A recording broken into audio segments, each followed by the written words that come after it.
Hi, and welcome to Tiny Pulpit Talks. I am Reverend TJ, and with me today is our very special guest, Reverend Beth. Hi. Hi. We are just wrapping up our sermon series on artists who inspire. Yes. Lots of really lovely comments, right? Yes, great energy around it. Yeah. I mean, especially Beyonce. There was a lot of, we're excited about Beyonce. We've had some recommendations for next year, like Chapel Roan maybe, and some other. Nice. Okay. Just saying. Get ready. And we are now turning, and so we're going to talk about today, our usual summer series, which is sort of, it's always some kind of like an introduction to Unitarian Universalism. Yes, usually at the end of August, but this year we're doing it throughout the month of August. Yeah, we got a little more space. We've called it different things over the years. It has at times been the Seeker series, other times UU 101, but this year we're calling it Foundations. It's basically it's a time when a lot of people are visiting churches, and so it's a good time to talk about who are we as Unitarian Universalists, and this year, what are the foundations of that? And one of the questions we get a lot as ministers is, what's your theology? Or you hear people say, well, if you don't believe in anything, you'll fall for everything. Or if you believe in everything, then you don't have a theology. And it goes on and on. Yeah. People are they think they know a lot.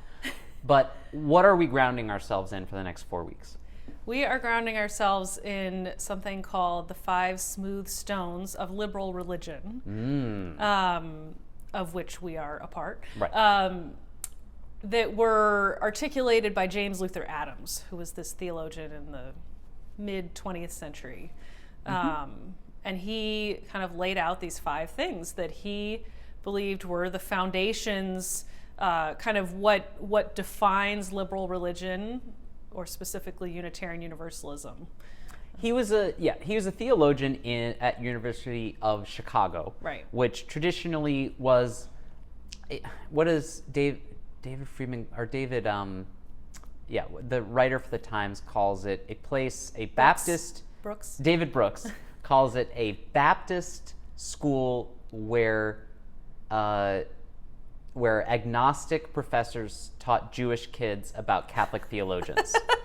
Is his quote about University of Chicago. So sounds like a good place to be a Unitarian Universalist. And when he said that, I was like, that, James Luther Adams fits right in. Yes. So as a unit, he's really one of comes out of a post-World War II ethic, right, of having just, for those of you who don't know, after World War II, there was an enormous shift in theology because of what the world witnessed. Right. Yeah, because he was saying that the theologies that we've been lifting up until now are not speaking to this time. Right. And are not giving us the tools that we need in order to make a difference and be an important religious voice in this time, or to guide, as individuals, to guide our actions and how we engage with each other in the world. Right. He got into this, what is the personal responsibility in these world affairs, after witnessing the Holocaust, after witnessing World War II, and he was more of an ethicist, really, and ethics and theology really started to come together in that time because of what really the worldwide trauma everyone had just experienced, and the hopes in a future that so that would never come to pass again. Yeah. And I feel like just looking at the world right now, like we need to be talking about what are those powerful messages that are going to guide who we are, how we are in the world right now. Yeah. So that's a little bit of an introduction of. So what are the things we're going to cover? Let's talk. You said five stones, 5 smooth stones. Let's get them. So the first one is revelation is continuous. Nice. This is the idea that like we're continuing to discover new truths and wisdom, and that it's not a closed book. Yeah, that at the end of the book of Revelation, the last sentence of the Bible that we inherited from 4 AD. Says, if you add anything to this ever, woe be upon you, or something that's like the last It will not line. be true. Right, and we here don't ascribe to that. We say that there's more to be found, more will be revealed. Yeah. So that's something that really defines us as a, we refer to ourselves as a living tradition. Right. always changing as we learn new things. So, what's the second stone? the second stone is about the relationships that we have with each other and how we freely come together in religious community. Mutuality is important. Yep. And that's, I mean, right now I see a lot of people talking about mutual aid and communities of mutual aid, especially in times of where in places where people can't afford their rent, they can't afford this, and it's something that's bubbling up again, and it just shows over and over the relevance and the resonance that his philosophy and his shaping of liberal religion is still having today. So, what's 3? 3 is about justice and how, the religion does and can give us the tools to create a more just and loving world. And that is one of the things we hear about is, let's do justice and then we'll just do justice and then everything will be okay.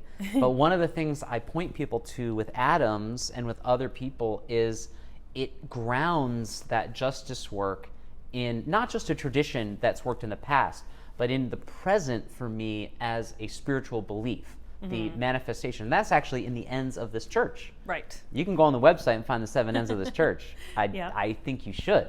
And right in there is justice as a spiritual practice. Yeah. What's number 4? 4 is about he uses the term social incarnation. So it's this idea that... Luckily, I don't have to preach about social incarnation. That's Have me. fun, Beth. Another term that has been used in this conversation is the prophethood of all believers. Yes. So like each of us is a prophet and a truth teller and a change maker, and good things and change don't just come on their own. Like we have a role in making that happen. And a voice. Yeah, the idea of a prophet is an unpopular person in in a place. And as a church like this, in a part of the world that is not always popular in what it's saying, you can feel really beaten down. You can feel like, am I just in a wilderness calling out to whatever? And you're just standing in a long line of people in wildernesses calling out for what they see they need to change in the world. Well, and I mean, not to stray too much from the 5 smooth stones, but I feel like we've seen that recently. I mean, you were telling me these stories about just being at the dry cleaners or other places around in your life and people saying, hey, I saw the work that you and your church are doing. I know, and the first thing I say is, I hope it didn't offend you. And I'm a minister in this church, but you get vulnerable when you're outside of the pulpit or when you're whatever, and in all those instances, they're saying, no, we're so glad someone is brave enough and someone's doing what just needs to be done. Because it's not just going to happen. Somebody's got to make it happen. And without the voice, without speaking up for what we think needs to happen, then really, I mean, I said it in the sermon, it's like, nothing can be changed until it is faced. So bring us home. What's number 5? Number 5 is about hope. Hope. Gotta have hope. That the resources, both divine and human, he says, are available to us to bring about meaningful change. And so that is a reason to be hopeful. Don't despair when it feels like things are just falling apart or things are too difficult. Those resources are available to us. It's going to be an exciting 4 weeks. I'm excited to work on it. We're all excited to work on it, and I already know there's some really good music that's coming to these services, so I hope people will bring their friends to them. It's a great series to bring friends to. To introduce them to, what is this church you've been going to? It's also, I mean, I always say about this series that it's also really good even for the folks who've been around here forever, because it's a good reminder of, oh yeah, this is what this church is about, this is why it's important to me, and it sometimes helps you find new ways of talking about that and articulating that. I have this theory that each minister should have one sermon that is like so important to them, and they just do it every year. Once Yeah. a year, it is the "This is who I am" sermon. Well, here we go. And I think it's kind of like that. Yeah. I have a colleague who tells this amazing story. I guess it's public. She said it in her book, but Amy Butler, she preaches what's literally in the Sermon on the Mount, like every other year. But like in her own words? No, No. she kind of slips it in and just preaches it. Okay. Just to see what'll happen.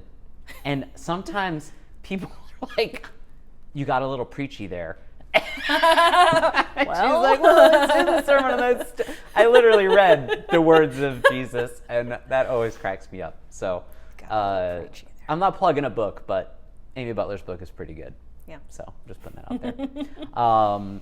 Speaking of plugging, please come to the sermon series. Yes. Log in, enjoy it. Yes. We're working hard on it already. And if you like this podcast and if you're enjoying yourself, you should subscribe. You should like it. You should ask questions. I bet we'll get a lot of questions on this one. Yeah. I think you should put them right in there. I'd love Maybe to hear we'll 'em. answer them again. And also go into Apple Podcasts, if that's how you listen to your podcasts, and leave a review. You might not know this, but a lot of the people who show up and say, "I learned about your church," and da-da-da-da, a lot of them are getting it from the Apple Podcasts. I don't know why that is, but yeah. And the reviews that people have written. Yeah, so it's important. It's your ministry to the church. Yes. So thanks for tuning in for this latest episode of Tiny Pulpit Talks. Thank you for being here, Beth. Absolutely. Thank you, all of you, and we'll see you on Sunday morning. Have a great Bye. one. Bye.